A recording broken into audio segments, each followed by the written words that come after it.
వి ఆదినారాయణ రెడ్డి అతని తల్లిని అనుసరించి గొలగపూడి వెంకయ్య స్వామిని సేవిస్తున్నారు.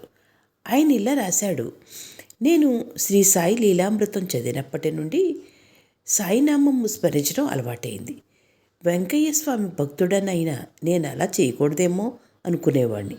ఒకనాటి రాత్రి స్వామి నాకు కలలో కనిపించి ఏ నామమైనా ఒకటేలయ్యా అన్నారు. అలానే వైద్యుల సుధాకర్ తమ్మునికి వారి అక్క కుమార్తె ఇచ్చి వివాహం చేయాలనుకున్నారు. కానీ అబ్బాయి ఒప్పుకోలేదు. ఆ వివాహం జరిగితే వెంకయ్య స్వామి సమాధి వద్ద కొత్త దంపతులను నిద్ర చేయిస్తారని మొక్కుకున్నారు. ఒక మాసంలోగా అబ్బాయి అంగీకరించాడు. వివాహం అవగానే దంపతులు గొలగపూడి ఆశ్రమంలో నిద్ర చేశారు. నాటి రాత్రి అమ్మాయికి సాయి కలలో కనిపించి, నీకు పెళ్ళయింది కదా, సత్యనారాయణ వ్రతం చెయ్యి అన్నారు.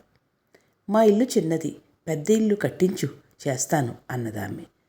బాబా ఆమెకు వెంకయ్య స్వామి భక్తులకిచ్చే దారమిచ్చి మెడలో వేసుకోమన్నారు. నిద్ర లేచేసరికి ఆమె పడక మీద ఆ దారం ఉంది. అంటే శ్రీ వెంకయ్య స్వామి కూడా దత్తావతారమైన సాయి రూపమే.